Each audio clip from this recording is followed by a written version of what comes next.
ரொம்ப ஹம்பிளா சொல்றேன். சூர்யாவுக்கு முன்னாடி 6 பேக் பண்ணவங்க தமிழ்நாட்டில் எந்த நடிகர் இருக்கிறான்?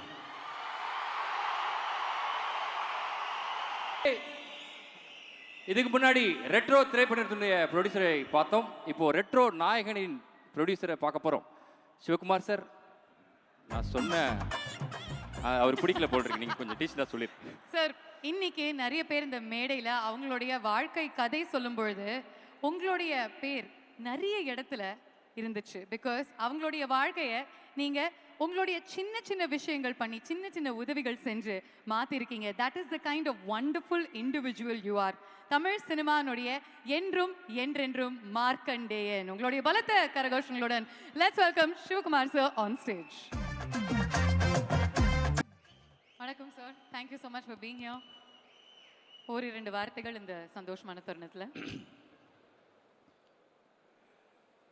ரொம்பவும் சந்தோஷமாக இருக்குது, அளவில்லாத சந்தோஷமாக இருக்குது. ரெட்ரோ ஹீரோ கார்த்திக் சுப்புராஜ், சந்தோஷ் நாராயணன் இவங்க தயாரிப்பில் உருவான இந்த படம் மாபெரும் வெற்றி பெற வேண்டும் என்று முதல்லையே என்னுடைய வாழ்த்துக்களை தெரிவிச்சுக்கிறேன். சூர்யாவுக்கு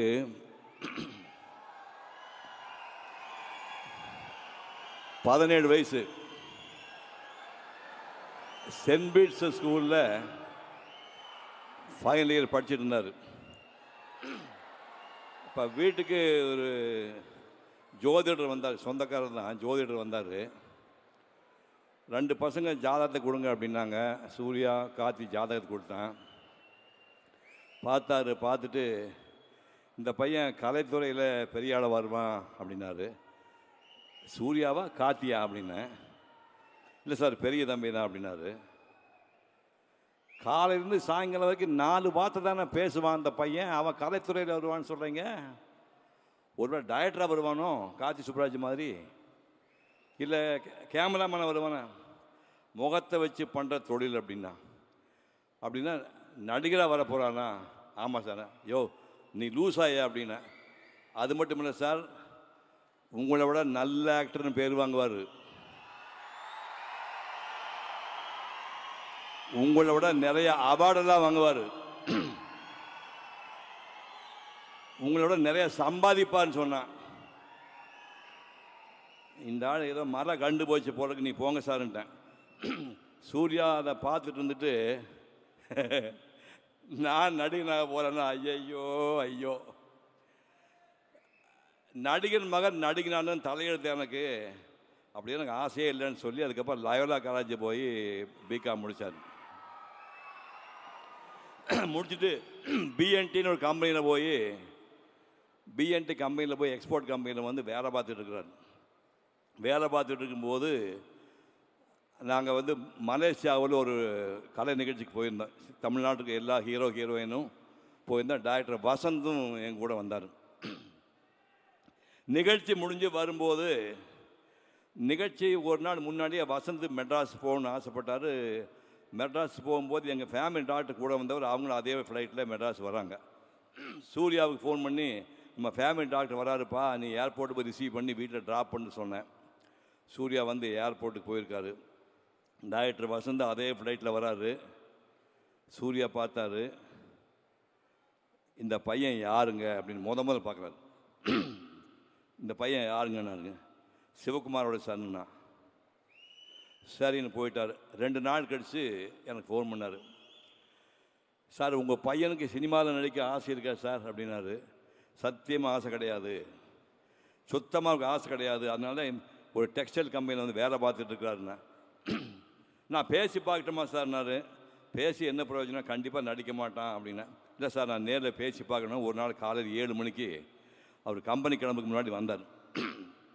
2 பேர்த்தை அறிமுகப்படுத்தி வச்சேன். தம்பி, உனக்கு சினிமாவில் நடிக்கிறதுக்கு ஆசை இருக்கா?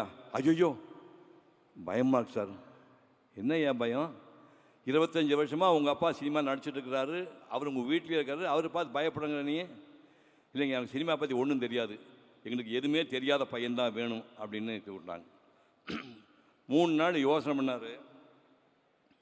ஒரு அட்டம் பண்ணி பார்ப்போம், ஒர்க் அவுட் ஆச்சுன்னா பார்ப்போம், இல்லைன்னா பழையபடி கம்பெனிக்கு வந்துடலாம்னு சொன்னார். மேக்கப் டெஸ்ட்டுக்கு Maniratnam producer, Vasanth sir director makeup டெஸ்ட்டுக்கு கூட்டிகிட்டு போகிறாங்க இந்த பையனை. நான் ஃபோன் பண்ணி மணிரத்னகிட்ட பேசினேன். சார், சிவகுமார் பையன்னு நீங்கள் ரொம்ப கற்பனையெல்லாம் பண்ணி எதிர்பார்த்துடாதீங்க.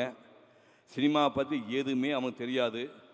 அவன் 22 வயசு வரைக்கும் மெட்ராஸ் கூட என் ஷூட்டிங் எதையுமே பார்த்ததில்லை. நல்லா ஞாபகம் வச்சுங்க, மெட்ராஸில் என் ஷூட்டிங் சூர்யா பார்த்ததே கிடையாது. நீங்கள் மேக்கப் டெஸ்ட் பண்ணி பார்த்து ரொம்ப எதிர்பார்த்தேன் சார், உங்கள் பையன் ஏமாற்றிட்டான் சாரி அப்படின்னு திருப்பி அனுப்பி ரிஜெக்ட் பண்ணிங்கன்னா அவன் லைஃப் வீணாக போய்டு. இப்போவே அனுப்பிடுங்கண்ணே. We have 200% confidence in him, will take care of him அப்படின்னு சொல்லி டெஸ்ட் எடுத்து ஓகே பண்ணிட்டாங்க. நேருக்கு நேர் படம் ரிலீஸ் ஆச்சு. அந்த முதல்ல கேட்டீங்கல்ல, அவள் வருவாளா பாட்டு, அந்த பாட்டு ஷூட் பண்ணியாச்சு. அந்த படத்தை பார்த்து டைரக்டர் ஒரு வார்த்தை சொன்னார், இந்த க்ளோஸ்அப்பில் இருக்கிற சூர்யா கண்கள் வந்து தமிழ்நாட்டுக்கு பெண்கள் தூக்கத்தை தொலைக்கக்கூடிய கண்கள். டேய், இந்த கண்கள் தமிழ்நாட்டு பெண்கள் தூக்கத்தை கலைக்க போகுதுடான்னு சொன்னார். அப்படி சினிமாவையே கனவு கூட நினைக்காத இந்த பையனை ஒரு நடிகனாக்கிய டாக்டர் மணிரத்னம் அவர்களுக்கும் வசந்த் அவர்களுக்கும் பாதம் தொட்டு நான் நன்றியை தெரிவித்துக் கொள்கிறேன். அதுக்கப்புறம் ஒரு 2 படம் சரியாக போகல, ஏன்னா அவருக்கு ஒன்றுமே தெரியாதில்ல. அப்புறம் பாலான்னு ஒரு டைரக்டர் வந்து நந்தான்னு ஒரு படத்தை எடுத்து, டேய் தமிழ்நாட்டில் மிகச்சிறந்த நடிகர் ஒருத்தனை வருவிடான்னு ப்ரூவ் பண்ணார். அந்த பாலாவுக்கு இப்போது நான் நன்றி தெரிவிக்கிறேன். ஒரு ஃபுல் ஃப்ளெஜ் ஹீரோ ஆனுங்கிறதுக்காக ஒரு ஜீன்ஸ் பேண்ட் போட்டுட்டு 4 மணி நேரம் டான்ஸ் ஆடுவார் வீட்டில். 4 மணி நேரம் நான் பார்த்துருக்கேன். பேர் பாடியில் ஸ்வெட்டு ஒழுகிட்டே இருக்கும். 4 hours நான் ஸ்டாப்பாக டான்ஸ் ஆடுவார், டான்ஸ் கற்றுவங்கிறதுக்காக. அதுக்கப்புறம் சங்கர் மாஸ்டரு, பாண்டியன் மாஸ்டர் கூட்டு அதிகாரம் 4 மணிக்கு பீச்சில் போய் குட்டிக்கரணம் போட்டு ஸ்டண்ட்டெல்லாம் கற்றுக்கிட்டுறாரு. என்னுடைய சித்தறிவு கட்டியவரை இங்கே சொல்கிறேன், உடம்பை போட்டு வருத்தி புழிஞ்சு 6 பேக் பண்ணவன் யார் இருக்காங்க? ரொம்ப ஹம்பிளாக சொல்கிறேன், சூர்யாவுக்கு முன்னாடி 6 பேக் பண்ணவங்க தமிழ்நாட்டில் எந்த நடிகர் இருக்கிறான்?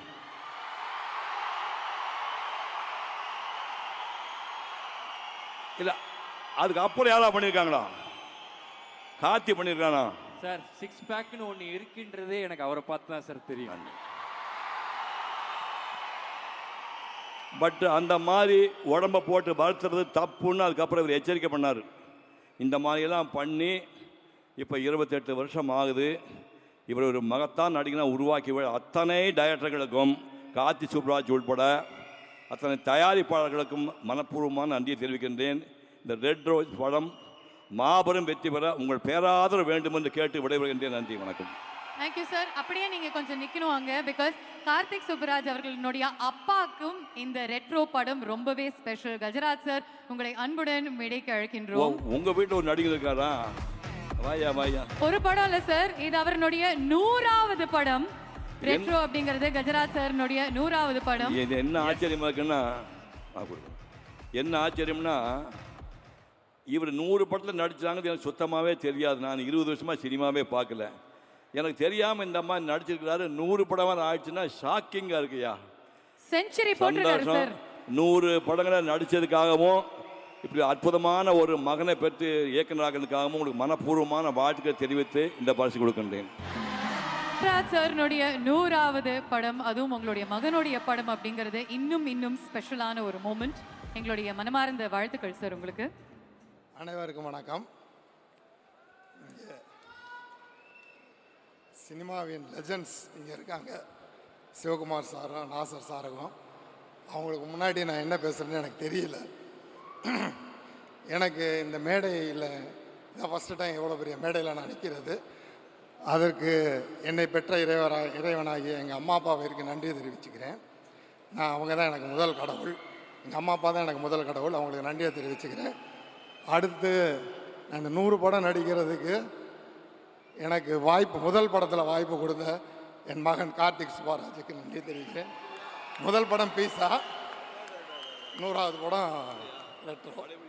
ஆமாம், இந்த ரெட்ரோவில் எனக்கு என்ன ஸ்பெஷல்னா, சிவகுமார் சார் என் அன்பு செல்வன் சூர்யா சார் அவர் கூட நடித்தது வந்து உண்மையிலே எனக்கு மிகப்பெரிய விஷயம். அவரை பற்றி எல்லாருமே பெருமையாக சொல்லிட்டாங்க. அவர் அகரம் ஃபவுண்டேஷன் மூலமாக எத்தனையோ பேர் பயனடைஞ்சிருக்காங்க. ஸோ அவரை மாதிரி வாழணுன்றது எல்லாருடைய விருப்பமாக இருக்கணும். பட் வாழ்வது ரொம்ப கஷ்டம், அவர் மாதிரி வாழ்வது. அவர் கூட நடித்தது எனக்கு மிக பெருமையாக இருக்குது.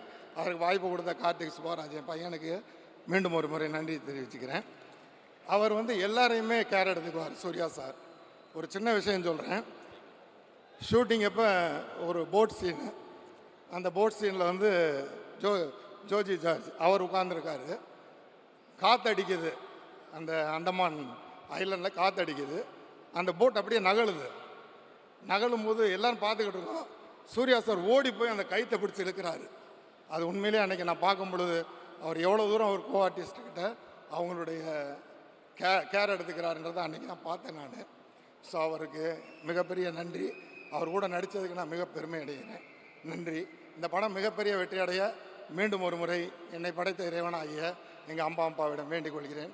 நன்றி, வணக்கம். இதற்கு வாய்ப்பளித்த ப்ரொடியூசர் 2D ப்ரொடியூசர் ராஜசேகர் சாருக்கும், ஸ்டோன் பெஞ்ச் என் மருமகன் கார்த்திகேயனுக்கும், ஆமாம் அவர் என் மருமகன் தான், அவருக்கும் நன்றியை தெரிவிச்சுக்கிறேன்.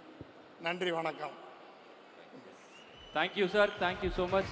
ரொம்ப நன்றி. நீங்கள் இப்படி பேசுகிறது உங்களுடைய 100வது படத்துடைய மொமெண்டம்க்கு நீங்கள் வாங்கி பேசுகிறத கார்த்திக் சுப்ராஜ் சார் கீழே உட்காந்து ரசிக்கிறது பார்க்குறதுக்கு அழகாக இருக்குது. Thank you sir, thank you sir.